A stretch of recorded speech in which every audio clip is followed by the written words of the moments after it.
Hello，大家好，歡迎嚟到啫喱學煮，我係啫喱啊，好開心啦！今日學識咗一個新餸，咁呢個新餸呢，就叫醬爆魷魚喎。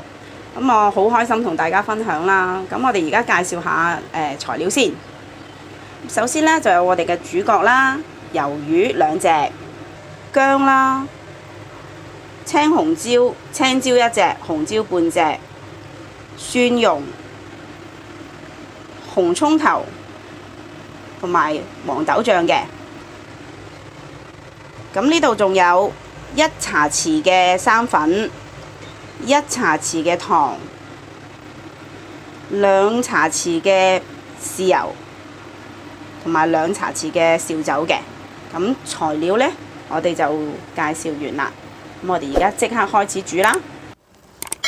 魷魚洗乾淨咗呢，我哋就要切咗佢嘅。咁洗魷魚嘅時候呢，就要記得啦，呢啲位呢係好多吸盤嘅。咁我哋呢，就要用手指甲啦，咁樣將佢刮走嘅。如果唔係嘅話呢，入邊就有一粒粒好似塑膠咁樣嘅吸盤喺入邊嘅。咁同埋呢，呢度呢個位呢係魷魚嘅嘴嚟嘅。咁佢入邊有牙嘅。咁我哋就會劏開咗佢先啦，然後攞咗佢出嚟。因為呢度係硬嘅，係唔食得㗎。咁好啦，我哋就會將隻魷魚切咗佢先。咁啲魷魚鬚我通常就1開2啦。咁呢個魷魚頭呢，我就會將佢都係1開2啦。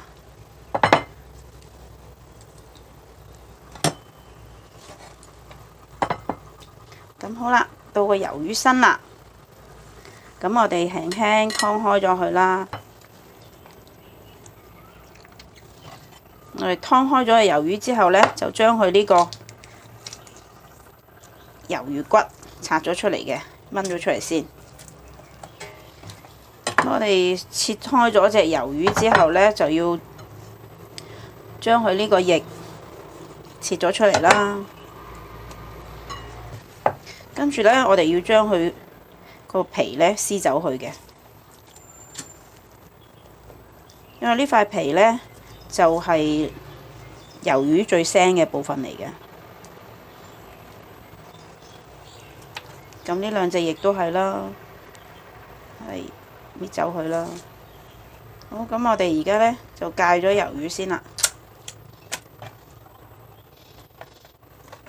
咁我哋魷魚擺好佢，跟住將佢斜刀咁樣戒啦。咁我唔中意戒太大花嘅，因為我刀工唔好。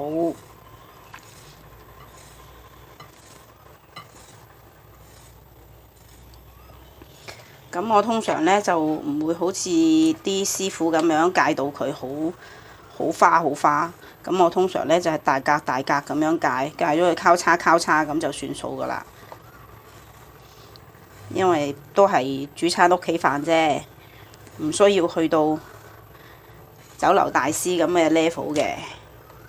咁好啦，我哋就將佢1開2啦，然後呢，就將個魷魚切細塊啦。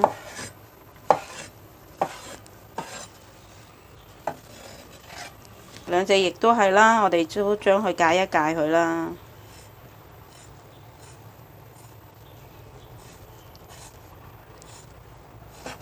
嗱，我戒得唔好呢，大家唔好笑我嚇，包涵下嚇。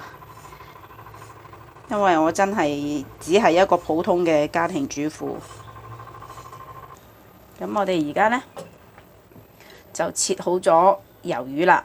而家我哋呢，就將一嚿薑擺咗落去啲水度煲滾咗一鑊水啦。咁我哋而家呢，就要加2個湯匙左右嘅紹酒落去啦。咁就將啲魷魚呢擺落去飛一飛水佢嘅。咁飛水嘅時間唔使太長啦，就係劈一劈魷魚本身個腥味嘅啫。咁正常嚟講呢，30秒就 OK 噶啦。佢見到佢有少少捲呢，就可以撈起噶啦。咁好啦，睇到啲魷魚呢有少少捲啦，咁我哋就撈起佢啦。好，撈起咗啲魷魚之後呢，我哋要醃一醃佢，俾啲底味佢先。而家開始醃魷魚，咁我哋呢會將糖啦，1茶匙嘅糖擺晒落去嘅，2茶匙嘅豉油，仲有少少嘅胡椒粉。我哋而家呢，就撈勻咗啲魷魚啦，咁就等佢醃一醃，有啲底味先，大概醃3個字到啦，咁就可以煮得噶啦。我哋而家就洗乾淨啲青紅椒佢先啦，將啲核剝走咗佢，跟住切開兩邊，咁就洗乾淨佢。青紅椒洗乾淨之後呢，我哋就會將佢切成一粒粒嘅。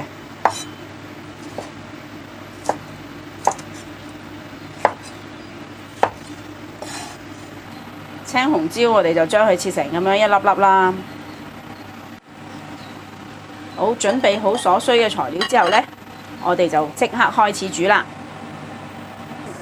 而家我哋就煲滾一鑊水先，跟住呢，我哋就會將啲青椒同埋紅椒呢擺落去飛水，灼一灼佢先，稍為灼熟咗佢先，唔使灼好耐㗎咋，大概係1分鐘到就夠㗎啦。咁我哋喺佢灼水期間啦，咁我哋會落半茶匙嘅鹽啦，同埋半茶匙嘅糖啦，等啲青紅椒有少少味先嘅。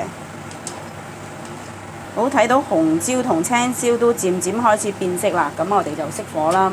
我哋就將啲青紅椒撈翻起身先，我哋將佢撈上嚟啦。我哋用中大火嚟燒熱個鑊先，跟住呢，我哋會落啲薑片啦，1茶匙嘅紅葱頭碎啦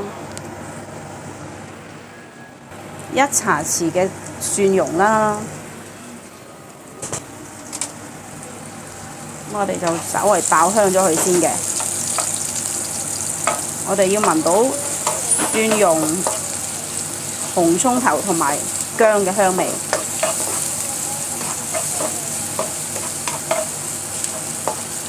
而家已經聞到好香嘅蒜蓉同埋紅葱頭嘅香味啦。咁我哋呢，而家呢就開返個細火，我哋用1茶羹嘅黃豆醬落去。我哋炒香咗個醬先，我哋用慢火炒，唔係佢會燶㗎。我哋用最細火炒香咗個醬先，已經聞到個醬好香咯喎！而家好啦，咁我哋就落埋啲青紅椒落去啦。咁我哋兜勻佢先啦。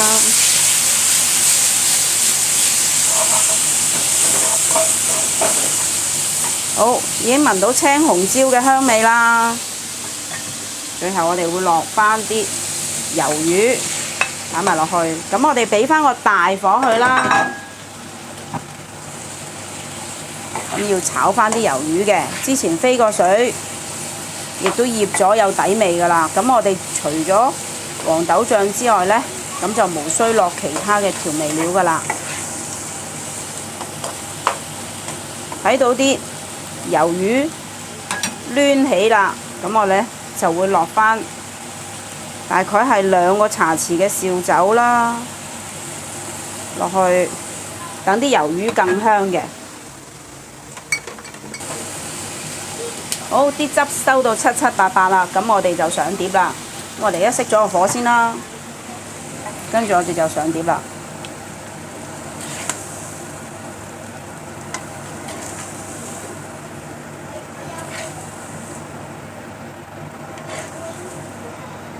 我而家呢，就偷食一嚿魷魚，睇下會唔會好韌先。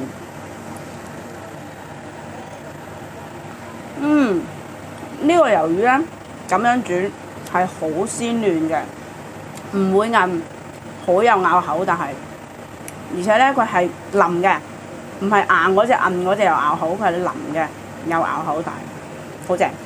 醬香魷魚就煮好啦，就完成啦。咁樣嘅煮法呢，魷魚係淋滑鮮嫩嘅，唔會韌，一定唔會韌。咁各位如果鍾意嘅話呢，就請俾 like、share 同埋訂閱我啦。多謝晒各位，我哋下一條片再見啦，拜拜。